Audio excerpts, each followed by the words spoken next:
I'm Amanda Bertoncini with Millennium magazine, and I'm so eager to introduce you to Carl Radke from Bravo's Summer House. He is also much more than a reality star, and we're going to find out a lot more about him. Thank you for having us here, Carl. Thank you for having me, Amanda. Good to be here. It's very good to be here. We're actually at one of his latest investments called Kind Regards on Ludlow Street in New York City. It's beautiful, and we have first dibs on it, so you guys are very lucky. Now, how long did it take to work on this project? You know, it actually came together pretty quickly. I mean, probably over the past 6 months, we've raised the money, got the space, and this has only been open like 2 weeks now, a week and a half. It used to be formerly like a kind of a punk rock club.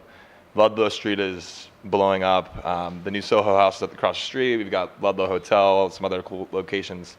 So we're like, let's rebrand it. Let's put some money in and see the pink couches and all the pink decor. It's a little different, but it's still pretty cool. So we're excited. Yeah, this is a beautiful spot. What sets it apart, you think, from the others on the block? Honestly, it's the vibe. I mean, we want to go for kind of uphold the Ludlow kind of street, which is kind of an artsy, maybe a little bit more punky vibe down here. But we still wanted to kind of, it's friends. Like a lot of the investors are buddies, so it's definitely a family vibe here. We just got really good drinks, and then on Friday and Saturday nights, downstairs is kind of the lair, or the downstairs lair. There's a DJ, dance party, disco ball. So up here is a little bit more, kind of chill. We've got coffee and drinks during the day, but then at night, I'd like to be downstairs. It's poppin'. Yeah. Yeah, we had a little preview of it, and it's definitely fun. So I'm going to start with something really deep that I have for Carl. Now, it's a quote that means a lot. If you give a mouse a cookie, he's going to want some milk. Now, this is a really, really deep quote, and I want to know, why does this resonate with you? Because I am Facebook friends, and I saw that that's your quote. Yes, it is. I just actually I like the quote itself. Just it makes you think a little bit. But the key is like when you give something to someone, there's also other things that go along in it. So, you can't just like tell a girl she looks beautiful and not expect maybe some reaction to that. So I guess the tone of it is, if you give a mouse a cookie, he doesn't just want the cookie. He's gonna want some milk too. So you could apply that to a lot of different things in life. Or if you give someone a little bit of something, there may be something else that they want in return. So I'm learning, for example, if I flirt with a girl who maybe has a boyfriend, or just flirt with a girl, it's not because I'm trying to get in their pants, but I think sometimes girls think that if I'm flirting with them, that I'm like looking to date them or marry them. So I'm just trying to really just be nice and have a conversation. So I need to remind myself, if you give a mouse a cookie, they're gonna want a glass of milk. So you got to be careful is really what it comes down to. Yeah, no, I love that. That was my childhood book growing up, and it's so true. My mom always said there's no such thing as a free lunch. Yes, very similar. Now, speaking of your youth, you grew up in Pittsburgh. I grew up in Pittsburgh, Pennsylvania. Yes. Good old Pittsburgh, PA. Shout out to the 412.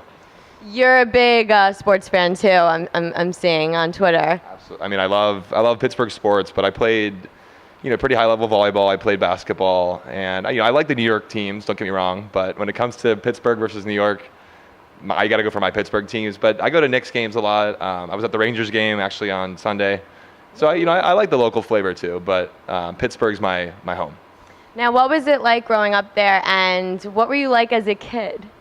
Pittsburgh's a cool town. I mean, it's definitely very, blue collar, as they say. The weather is, it snows. It's not the greatest weather, but there's a lot of good culture in Pittsburgh. I think there's a lot of good family community there. My father's from there.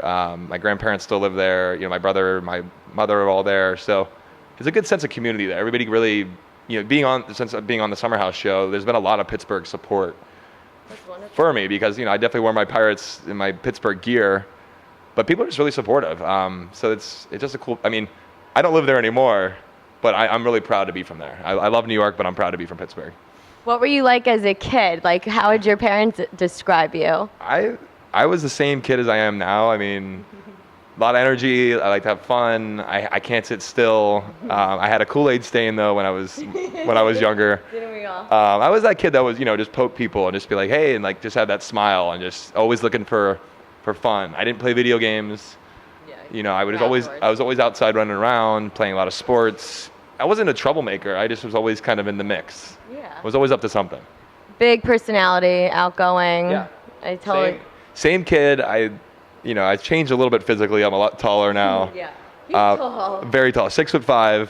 But no, I mean, same kind of kid. Just friends with everybody, social, like to be active. Yeah. Well, sometimes it's the little kid in us that stays. Yes. Now, you graduated from Syracuse. That's correct. And what were your career goals when you went to Syracuse? Yeah, so Syracuse has an unbelievable TV film program, or the communication school, Newhouse, is really one of the top-notch ones in the country. My goal was to learn as much as I could from the professors. A lot of professors there are former producers or writers, business people in the film and TV industry, because as I've learned at graduating, there's a lot of Syracuse connections here in New York and in LA in the film and TV business. So it's a lot about that network. And that network helped you with LA and starting your career with modeling and acting and really hustling, and you're also doing a lot of other things. How easy and hard was that? It's been, I get excited when I talk about, Syracuse stuff. It's great. I mean, you forget the network sometimes, how powerful it is. So, when I moved to LA right after graduation, the first person I stayed with was a kid that I went out to Syracuse with. He let me sleep on his couch. I got a job at a production company and was kind of doing the modeling acting thing as much as I could. And yeah, so it's been really great. I mean, and now I'm involved in some filmmaking and production, and it's still like the Syracuse ties are still there, and that's why you go there, was for that network. Yeah, I feel like because you were from Syracuse, you were allowed to stay on that couch. Yes, I know. Normally people might charge to stay on the couch, but there's like a Syracuse love, and I hope at some point I can give it back. Maybe a Syracuse kid will need to stay on my couch. Oh, okay, people. That would be the idea. All right, you're gonna get some DMs now. For sure. Now, you wanted to be behind the scene. Correct? Yeah. So I mean, obviously being on the camera is fun, but I do have a creative side to me. I do like to be, a networker, an influencer, and kind of have an idea, not just being on camera, but just kind of how things work from a, production business, creative side of things. So that's kind of what I've been doing more recently, is producing films, on an executive production level, which means a lot of different things. I mean, just networking with different people for investment, finding bigger platforms for the film to play. So not just the face, also the brain too, hopefully. He's very smart. He went to Harvard Business School in 2015, and you did a year program there, correct? Correct. Yeah, year-long program, and that was I wasn't really cut out for it. Honestly, I went there. Why do you say that? It's hard. Yeah, I can imagine. It's business is difficult. I have a lot of respect for people who can really master that. It was good to learn all those things, but I think I learned that I'm not that good at it. So maybe stick to some of the other things I'm good at. Maybe it's just talking. All right, we're here. So I wanted to know, when did you move to New York City from LA? So I moved to New York City let me look, 2014. Maybe like May of 2014. So it'll be 3 years basically now that I've been in New York City. Prior to that, made a quick stop in Philadelphia for job stuff, but I was in LA for almost 6 years. Wow. And then you were, I guess, cast right away from being in New York City to be on Summer House. Well, I had 2 summers in the Hamptons without cameras. Okay. Met a ton of people, and if anybody who's not really familiar with the Summer House or how kind of New York City really works, tons of people, work their ass off Monday through Friday, and they have a group of friends, and everybody kind of gets in on a house. So I did that, and I fell in love with the Hamptons. It was always this dreamland place that everybody hears about on TV or even in movies, that it's like this fantasy land outside of New York City. I went out there with some friends, had an unbelievable summer, and I had all these connections now back in New York. Fast forward again in the spring, I'm still kind of talking with these groups of friends, and this group of friends was selected as somebody that Bravo or a production company wanted to follow around, and I was already friendly with them, and it all just kind of came together. It was really cool. Who was your first friend when you moved here? Was it anyone on the show? One of my first friends was a girl who's not on the show, but I got introduced to some of her friends through her. Kyle Cook, the blonde, as everybody might, the blonde guy. What else, Kyle? Shout out to Kyle. Kyle's a great friend. He's really smart guy, really fun. But yeah, he was probably one of the first guys I met out of the Summer House cast. But I had met him through other friends. It's New York is smaller than you think. Oh, I know. It's really small. So everybody kind of knew everybody. Did you So that was your first time in the Hamptons in 2014? 2014. Oh, wow. Now he's taking it over on camera. Look at that. I know. People have said that it's, the mayor of Montauk is here. So now you're the mayor. No, that's a lot of pressure. Now, how long have you been working with your company, the Nation Group? Is that correct? So basically, the Nation Group is my group of friends from Pittsburgh. Technically in operation of business, it's been fairly recent, but we have a group of like 10 of my best friends that I grew up with. We range from professional hockey players, investment bankers. We have a friend who works at Sony, or now Paramount Pictures. He's involved in film. I'm this budding reality person and kind of hopefully entrepreneur and filmmaker. Another one of our friends is a doctor. So we all kind of cover the different bases, but we've always, for whatever reason, we've been called the Nation growing up. That's our name of our group of friends. I like that. So under the Nation Group is various different things. We've got the bar stuff that I'm doing, some of the short film production stuff. We've got some other businesses we're working towards maybe getting launched. Maybe some clothing at some point. And maybe you'll model? Maybe I'll model. We'll see. I don't know. Maybe my modeling days are over. I should just stick to being behind the camera. No, I don't think so. But that's interesting. That's the Nation Group because you're all invested in different areas, so that makes sense. And my next question was, are you selective with what you invest in, or? Yeah. It's definitely selective. We like to cover a lot of different grounds. Like I said, it's a lot of people are very singular with their investments, and I think it's kind of cool to have a bar or, a short film thing. We're looking at like a real estate startup, covered a lot of different things. It's maybe even doing just some other smaller products. We kind of want to cover it all because I guess within our group of friends, we have a lot of different tastes and we all think we have kind of unique flavor. So we're looking at a lot of different things. If we look at like Ashton Kutcher, for example, not that I am him, but I kind of envision some of what I want to do like him.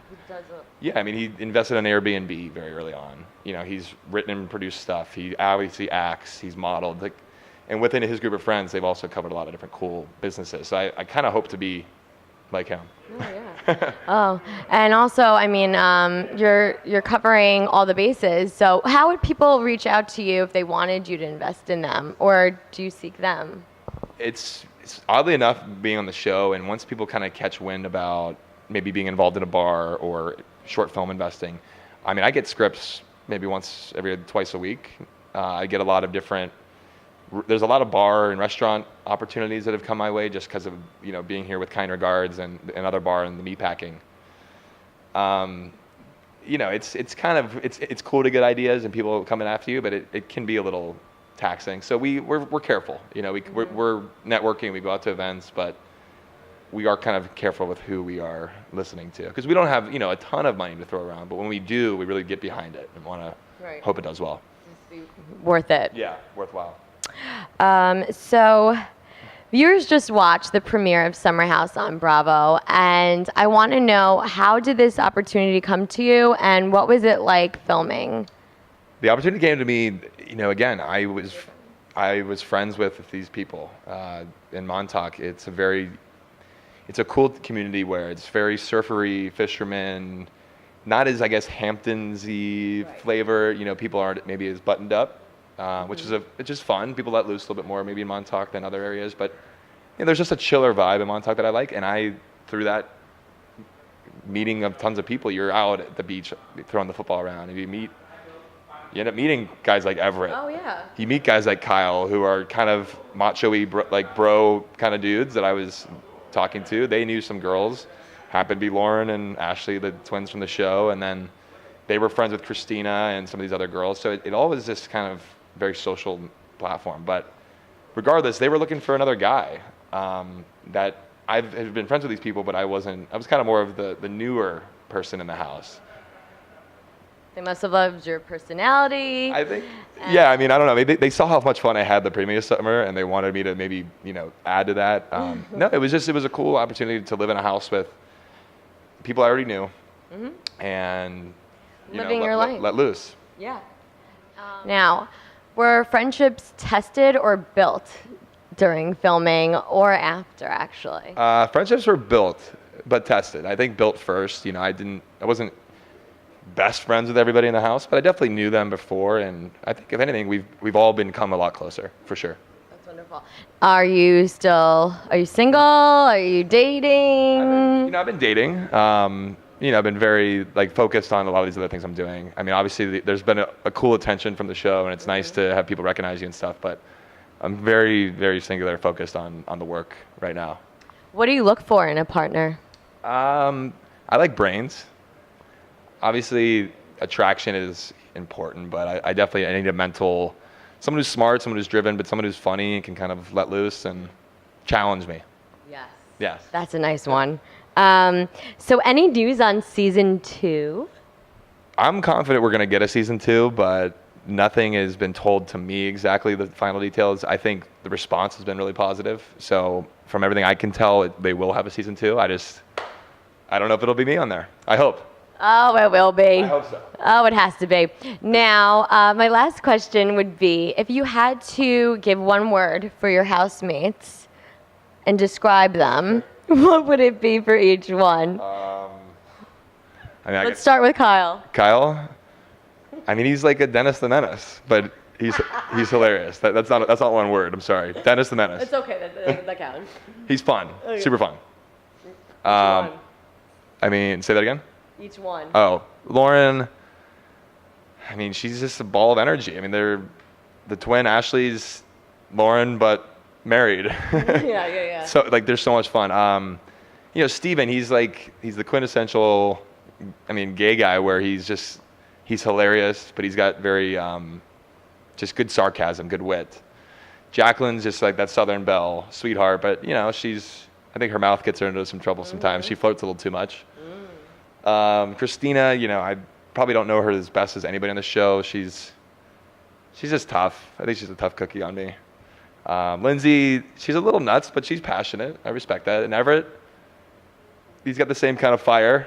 So, yeah. He's a lot like you, right? Yeah. I'm sweating for these questions now. You're making me sweat. Oh, actually, I have one more question. That's it. So if you had a theme song for your life, whenever you walk into a room, first of all, I always think about a song. What would your theme song be? My theme song would be Juicy by Biggie. Oh, it was all a dream. I used to read Word Up magazine. Oh, here we go. And if you don't know, now you know. Boom. That was a great way to end. Thank you so much. Thank you. Thank you. Thank you. It is beautiful here at Kind Regards. You guys have to check it out. For more information, go to millenniummagazine.com. Bye. Thank you.